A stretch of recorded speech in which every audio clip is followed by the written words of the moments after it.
Assalamualaikum warahmatullahi wabarakatuh. Ketemu lagi dengan saya pada hari ini, mata kuliah kepemimpinan ya. Materinya kepemimpinan dan pengambilan keputusan. Semoga kita semua dalam keadaan sehat dan dapat mengikuti perkuliahan pada hari ini sampai selesai ya. Oke, kita lanjut bahwa kepemimpinan dan pengambilan keputusan itu sangat merupakan hal yang sangat penting bagi kepemimpinan. Tentunya pemimpin itu juga harus bisa mengambil keputusan. Nah, keputusan diambil itu tentunya harus menguntungkan bagi pengikut, menguntungkan pihak lain maupun menguntungkan perusahaan atau organisasinya. Jadi kepemimpinan dan pengambilan keputusan ya, yang saya sampaikan tadi bahwa kedua-duanya ini bagaikan dua sisi mata uang, berarti tidak bisa dipisahkan, saling berkaitan, sangat berkaitan dengan yang lainnya. Karena dalam melaksanakan fungsinya, ini fungsi dari kepada pemimpinan harus dapat mengambil keputusan. Jadi kalian nanti kalau menjadi pemimpin tentunya harus bisa mengambil keputusan. Tentunya keputusan itu yang dapat menguntungkan semua pihak.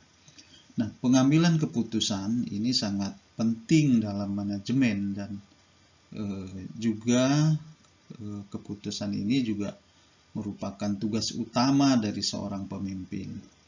Nah, pengambilan keputusan ataupun bisa istilahnya decision making ya, ini merupakan proses oleh pengambil keputusan yang hasilnya keputusan. Ya, keputusan itu ya hasilnya keputusan. Keputusan itu tentunya dapat menimbulkan menimbulkan kegiatan atau aktivitas sehingga proses manajemen dapat terlaksana. Nah, keputusan yang menimbulkan aktivitas tentunya ada aktivitas maupun mengakhiri aktivitas. Itu terkait dengan pengambilan keputusan yang sangat penting bagi kepemimpinan. Nah, pengambilan keputusan merupakan proses memilih tindakan tertentu dalam menghadapi masalah atau kesempatan. Jadi keputusan itu sangat berguna bagi pemimpin dalam menghadapi masalah. Tentunya masalah tersebut harus diputuskan baik dengan benar ya, jangan sampai mengambil keputusan yang salah. Nah, kualitasnya daripada keputusan itu menunjukkan bahwa sebagai tolak ukur dari efektivitas pemimpin. Jadi pengertian daripada kepemimpinan itu sendiri bahwa menurut ahli ya Theo Haiman ini merupakan semua perencanaan pengambilan keputusan, suatu pemilihan cara bertindak ya. Dalam hubungan ini kita melihat suatu keputusan sebagai suatu cara bertindak yang dipilih oleh manajer sebagai suatu yang paling efektif, berarti penempatan untuk mencapai sasaran dan pemecahan masalah ya. Menurut Malayu ya Hasibuan, pengambilan keputusan adalah suatu proses penentuan keputusan yang terbaik dari sejumlah alternatif untuk melakukan aktivitas pada masa yang akan datang. Jadi dengan pengertian pengambilan keputusan diharapkan kalian semua tahu, jadi pengambilan keputusan itu merupakan sejumlah alternatif ya untuk melakukan aktivitas-aktivitas baik itu menjalankan aktivitas maupun bisa menghentikan aktivitas. Itu yang pada masa yang akan datang. Nah, itu ya. Jadi paham ya untuk pengambilan keputusan.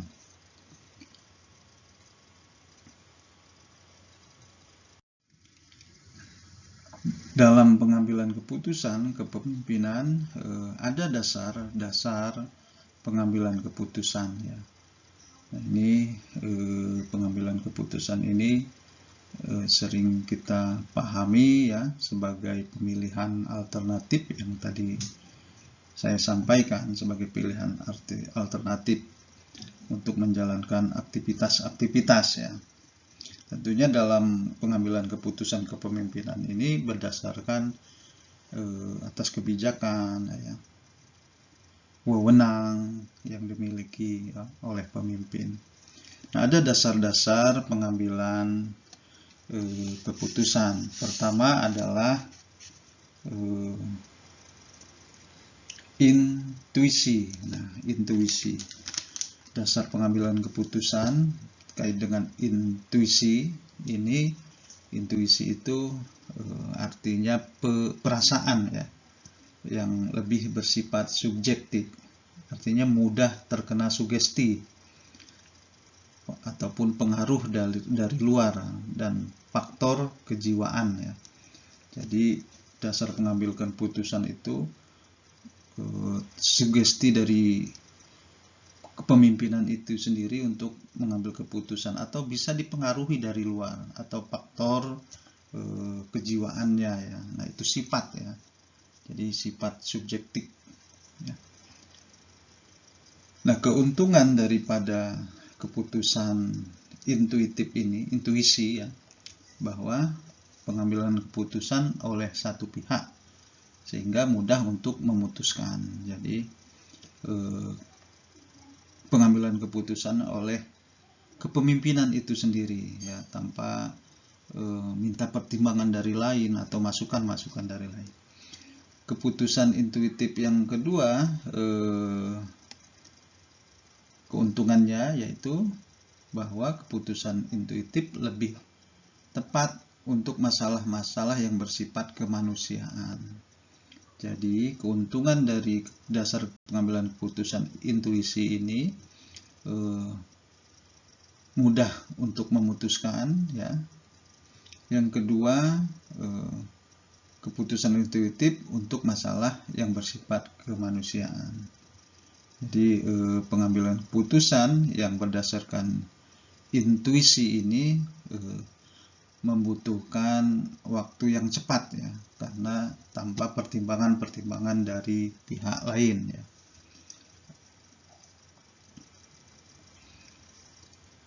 Yang kedua adalah dasar pengambilan keputusan pengalaman. Nah, maksudnya pengalaman ini sebagai salah satu dasar ya dalam pengambilan keputusan.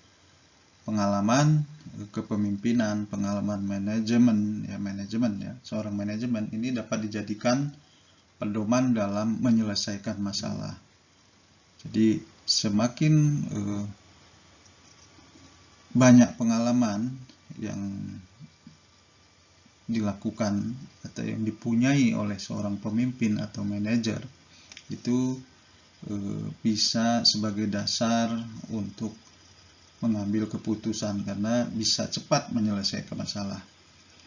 Nah, berdasarkan pengalaman ini kepemimpinan dalam pengambilan keputusan ini sangat bermanfaat karena pengetahuannya yang banyak ya. Yang selanjutnya adalah fakta. Nah, fakta ini keputusan yang diambil berdasarkan sejumlah fakta. Fakta ya, bisa data ataupun informasi yang cukup ya. Jadi dasar pengambilan keputusan itu menggunakan fakta, data ya, ataupun informasi sehingga keputusan yang baik itu bisa diambil dengan solid ya, karena mendapatkan informasi ataupun data yang valid ya. Yang selanjutnya adalah dasarnya wewenang.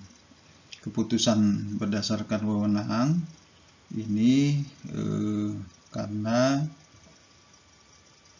memang kepemimpinan tersebut mempunyai wewenang untuk mengambil keputusan. Nah, ini kadangkala ya dalam pengambilan keputusan ini sering melewati permasalahan yang seharusnya dipecahkan. Ya, seharusnya dipecahkan bersama karena wewenangnya dia untuk mengambil keputusan, sehingga bisa keputusan tersebut menjadi kurang efektif. Kelima adalah rasional. Keputusan yang bersifat rasional berkaitan dengan kemanfaatannya, yaitu masalah yang dihadapi merupakan masalah yang memerlukan pemecahan secara rasional ya. Nah, keputusan ini berdasarkan pertimbangan yang rasional juga ya. Nah, karena rasional maka sifatnya adalah objektif ya. Biasanya dalam masyarakat keputusan rasional ini bisa diukur ya apabila kepuasan masyarakat dapat terlaksana ya, atau pengikut-pengikutnya dapat terlaksana dalam batas-batas nilai masyarakat atau pengikutnya yang disukai pada saat itu. Nah, itu dasar keputusan rasional. Nah, dalam pengambilan keputusan tadi dikatakan ada dasar. Yang selanjutnya, pengambilan keputusan mempunyai jenis-jenis pengambilan keputusan oleh seorang pemimpin ya. Nah, dapat kita identifikasi bahwa jenis pengambilan keputusan pertama, pengambilan keputusan berdasarkan intuisi ya. Intuisi ini yang tadi yang bersifat subjektif ya, mengendalikan perasaan.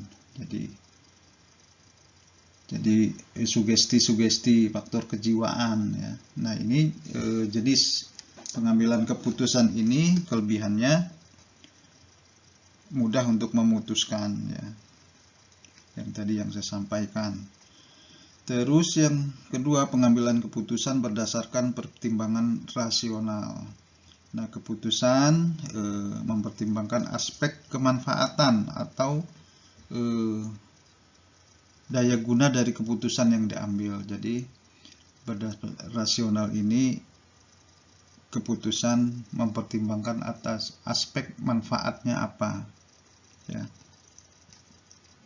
Keputusan ini cocok digunakan untuk masalah yang membutuhkan pemecahan rasional sehingga sifat keputusannya lebih objektif ya. Ketiga, pengambilan keputusan berdasarkan fakta. Nah, ini jenis pengambil keputusan berdasarkan fakta. Ini mendasarkan pada pemahaman bahwa setiap keputusan yang diambil oleh pemimpin harus berdasarkan fakta maupun data ya. Terus yang selanjutnya adalah keputusan berdasarkan pengalaman. Ini pengambilan keputusan didasarkan pada pertimbangan pengalaman masa lalu ya. Nah, pada saat mengambil keputusan, pemimpin akan lebih dahulu mempertimbangkan apakah keputusan tertentu pernah dilakukan pada masa lampau, apa dampaknya ya. Nah, itu yang dimaksud dengan pengalaman. Nah, dengan pengalaman ini juga pemimpin dalam pengambilan keputusan ya, bisa menyesuaikan dengan kondisi pada saat ini ya, atau saat sekarang. Kelima adalah pengambilan keputusan berdasarkan wewenang. Nah, berdasarkan wewenang. Jadi jenis pengambilan keputusan ini wewenang atau authority ya. Ini keputusan yang lazim yang dapat diimplementasikan oleh pemimpin organisasi. Nah, wewenang ini yang lazim pemimpin organisasi, karena mempunyai tugas dan wewenang untuk mengambil keputusan dalam menjalankan kegiatan mencapai tujuan organisasi. Nah, keputusan berdasarkan wewenang dapat ada beberapa keuntungannya. Biasanya banyak diterima oleh pegawai dengan level jabatan yang lebih rendah, ya. Yang selanjutnya keuntungannya adalah karena keputusan yang berdasarkan wewenang ini semata akan menimbulkan sifat rutin dan mengasosiasikan dengan praktik diktatorial. Nah, ya. Jadi keputusan berdasarkan wewenang sering melewati permasalahan yang seharusnya dipecahkan, sehingga permasalahan justru menjadi kabur dan kurang jelas. Ya, ada dua keuntungan tadi ya. Keuntungannya untuk level bawah yang lebih rendah. Yang kedua,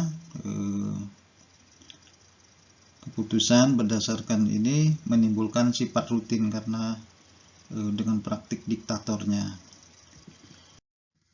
Nah, proses pengambilan keputusan kepemimpinan, ada proses-proses dalam pengambilan keputusan, sehingga kepemimpinan harus mengetahui bagaimana mengambil keputusan yang baik ya.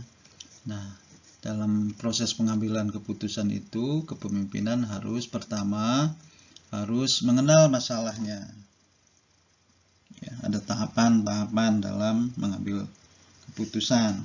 Pertama, mengenal masalah, pengenalan masalah. Jadi apa sih permasalahannya sehingga perlu adanya keputusan. Nah, itu pemimpin harus tahu ya permasalahan-permasalahan yang ada. Jadi mengenal masalah, harus mendalami bagaimana urgensinya, kepentingan dalam pengambilan keputusan, seperti apa yang perlu dilakukan. Jadi harus tahu masalahnya sebelum mengambil keputusan. Yang kedua, kepemimpinan juga harus bisa merumuskan masalah, yaitu perumusan masalah. Setelah dikenal masalahnya atau menggali masalahnya dapat dikenali dengan baik, maka harus dirumuskan.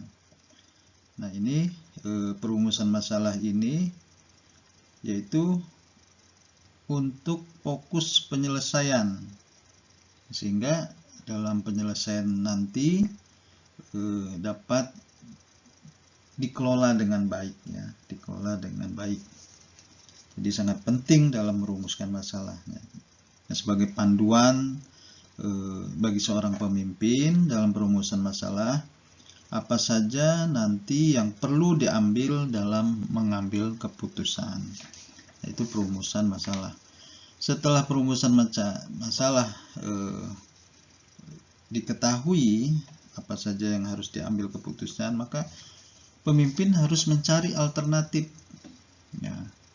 ya, alternatif keputusan nanti, pencarian.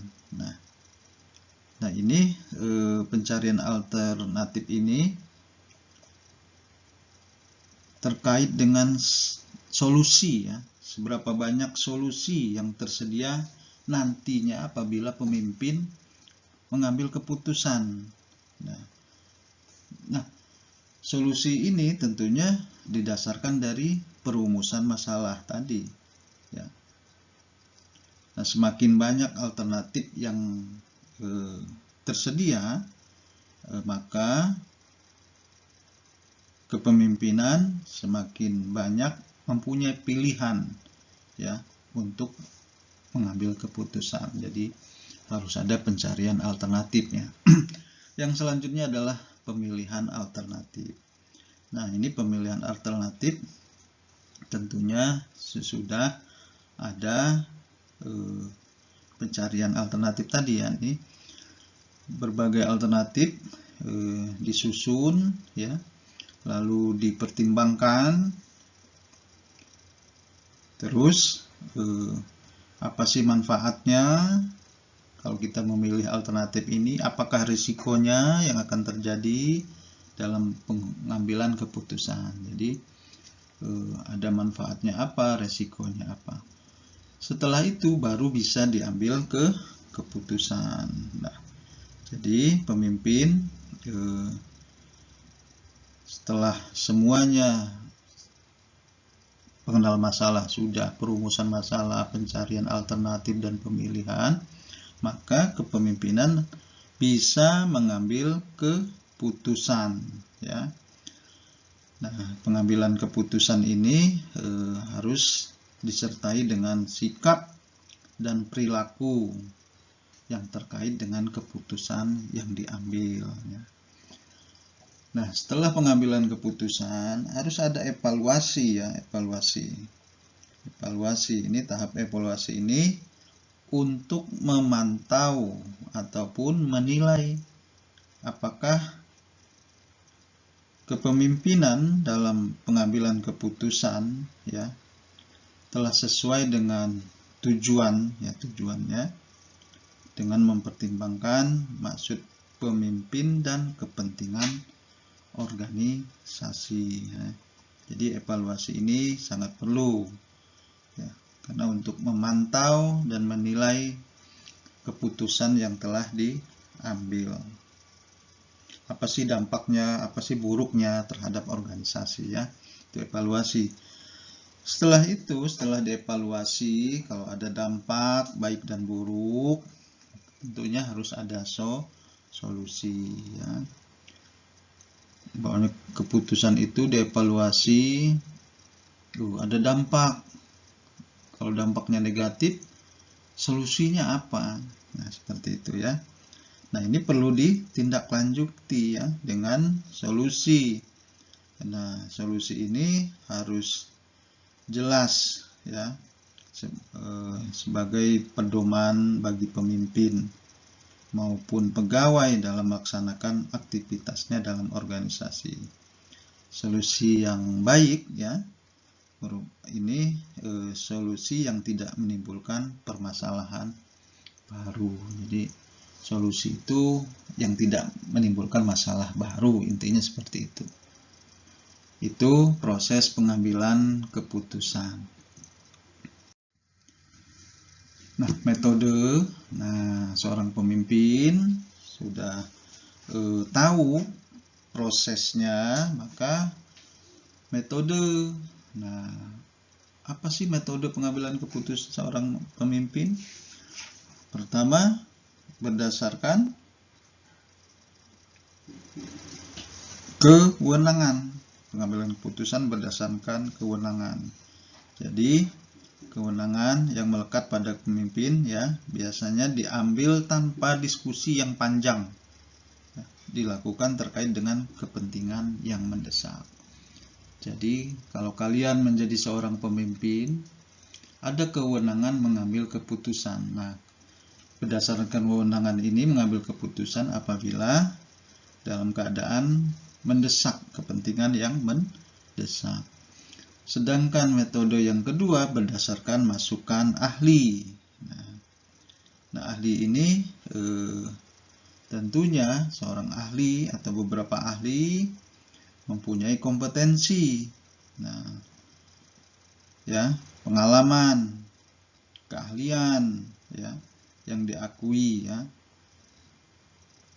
Karena pengakuan kompetensi seorang ahli ini dapat memberikan masukan, ya, bagi pegawai ataupun kepemimpinan, ya, sehingga dapat mengambil keputusan. Sedangkan berdasarkan kesepakatan, ya, metode ini melibatkan banyak pihak, ya, terkait kepentingan dengan keputusan yang akan diambil. Tentunya pihak itu pemimpin dan pegawai, ya, itu sepakat apakah keputusan ini akan diambil atau tidak. Harus ada kesepakatan. Kalau ada kesepakatan, maka kepemimpinan dapat mengambil keputusan. Nah, metode kesepakatan ini dilakukan ya, metode kesepakatan ini dilakukan apabila permasalahannya sangat kompleks, sangat berat ya. Nah, itu terkait metode pengambilan keputusan. Nah, ada kriteria-kriteria kepemimpinan dalam pengambilan keputusan yang berkualitas. Nah, jadi pengambilan keputusan kepemimpinan itu harus berkualitas. Jadi kalau kalian sebagai pemimpin ya harus berkualitas ya. Pertama adalah persepsi individu ya tentang situasi dan iklim yang ada dalam lingkungan ya. Nah, ini berkaitan dengan kepekaan seorang pemimpin terhadap situasi dan iklim ya, yang memicu tumbuhnya permasalahan. Jadi persepsi pemimpinan ini keputusan ini diambil, pemimpin harus mempunyai persepsi apa sih pemicunya, dari lingkungannya atau dari eksternal ya. Pemahaman, yang kedua pemahaman, ini pemahaman bahwa merupakan gambaran tentang masalah yang dihadapi ya. Nah, ini kepemimpinan harus berusaha memahami dengan baik ya apa yang sedang terjadi. Nah, dengan pemahaman tersebut sehingga dapat tahu gambaran tentang masalah yang dihadapi, dapat mengetahui gambaran masalah yang dihadapi. Jadi yang pemahaman. Yang kedua, pendefinisian masalah. Nah, ini pendefinisian masalah ini mendefinisikan masalah yang dihadapi untuk dipecahkan sesuai dengan kapasitas dan kepentingannya. Keempat, penentuan alternatif. Ini menentukan berbagai alternatif ya disertai dengan metode dan cara pemecahan yang tepat ya. Terus pelaksanaan alternatif. Pelaksanaan ini setelah ditentukan alternatif ya, berdasarkan analisis, maka alternatif itu bisa dilaksanakan ya berdasarkan analisis yang mendalam ya. Dengan analisis yang mendalam tentunya kepemimpinan yakin dan kuat dan tepat untuk melakukan keputusan. Faktor yang mempengaruhi pengambilan keputusan. Ada faktor-faktor yang mempengaruhi pengambilan keputusan. Sebenarnya banyak sekali ya faktor-faktor ya. Nah, di sini ada fisik ya. Nah, fisik ini erat kaitannya dengan tubuh ya. Rasa tidak nyaman karena sakit ataupun kondisi. Jadi keputusan itu bisa dipengaruhi oleh fisik ya. Nah, jadi kondisi tubuh atau fisik karena sakit ya, terdapat kecenderungan bahwa ketidaknyamanan akan mempengaruhi keputusan yang diambil ya.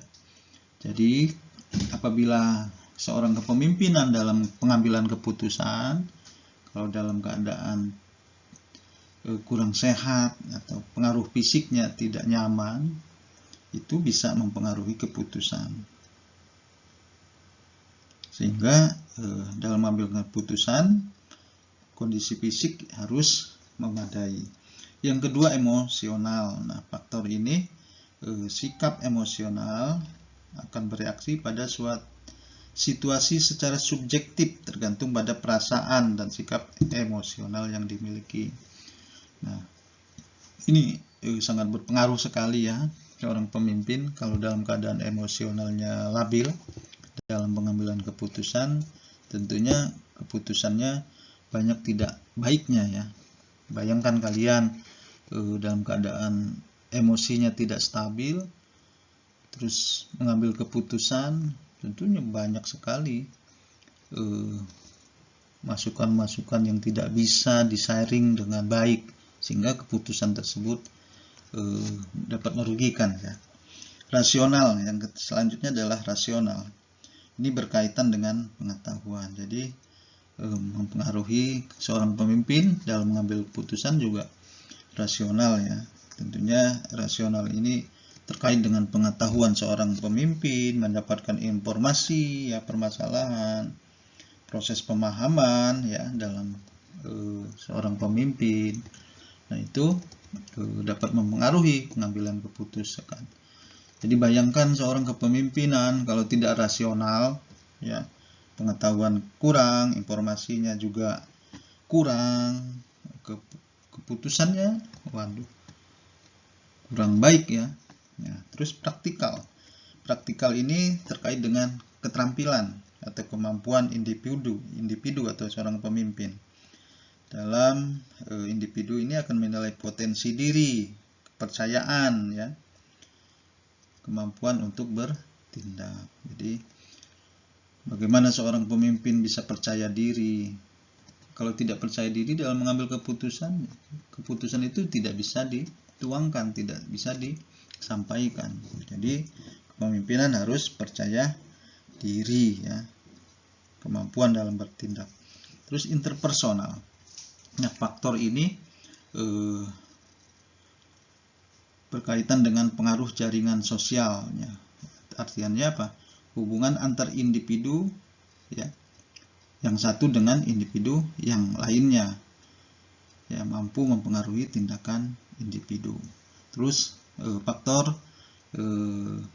lingkungan. Nah, lingkungan ini bisa lingkup sosial, ekonomi, politik. Nah, ini lingkungan memberikan pengaruh yang kuat dalam mengambil keputusan. Jadi sosial, ekonomi, politik ya, politiknya lagi kurang nyaman, desakan dari politik, nah, itu bisa mempengaruhi pengambilan keputusan.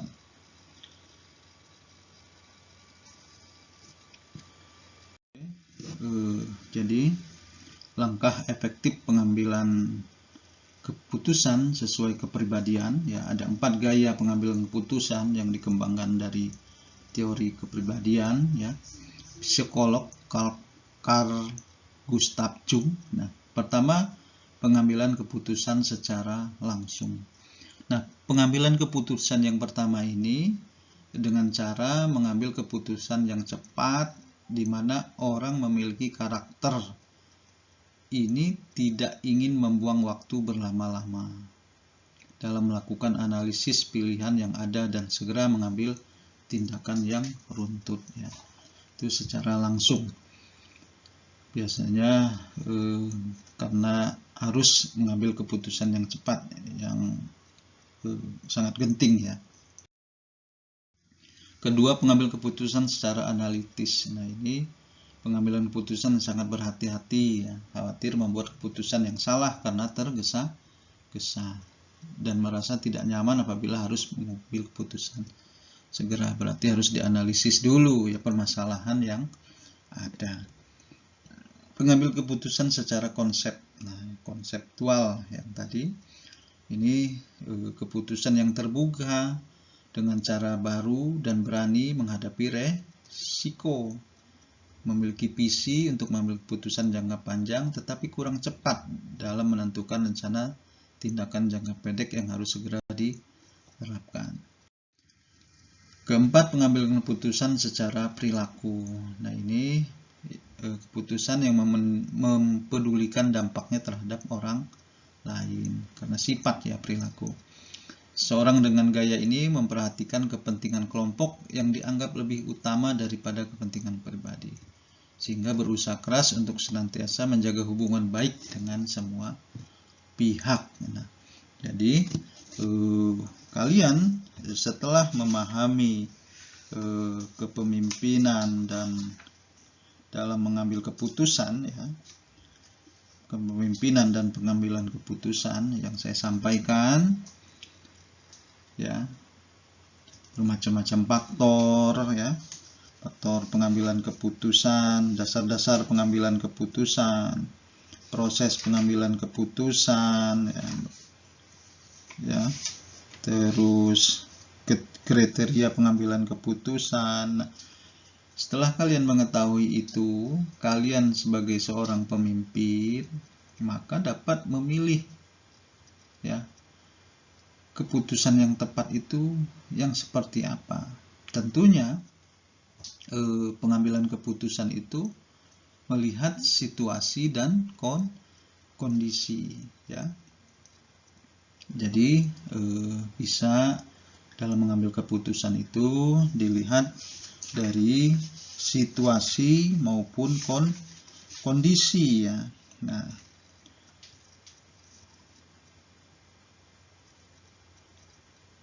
jadi kesimpulannya, pengambilan keputusan yang berkualitas ya, maka harus dipertimbangkan kriteria-kriteria berkaitan dengan persepsi, pemahaman, pendefinian masalah, penentuan alternatif, pelaksanaan alternatif ya, dan sejumlah faktor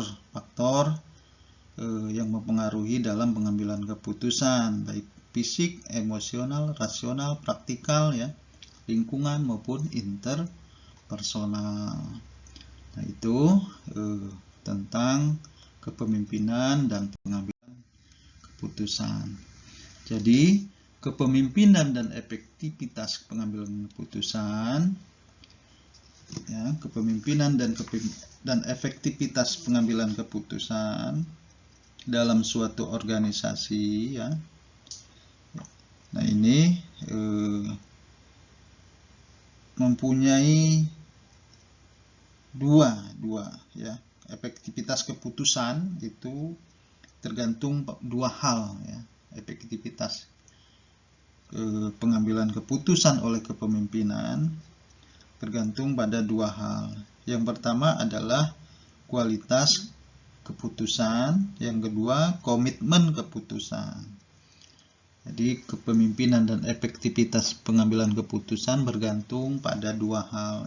Pertama kualitas, yang kedua komitmen. Kualitas itu terkait dengan mengacu pada aspek teknis dalam keputusan, konsisten dengan tujuan organisasi yang ingin dicapai, dengan informasi yang secara potensial yang diperoleh. Yang kedua, dalam mengambil keputusan, kepemimpinan harus komitmen mengacu kepada penerimaan keputusan oleh staf atau organisasi. Partisipasi dalam keputusan oleh pegawai cenderung menghasilkan perasaan komitmen dan rasa memiliki bersama. Sehingga hal yang sangat penting ya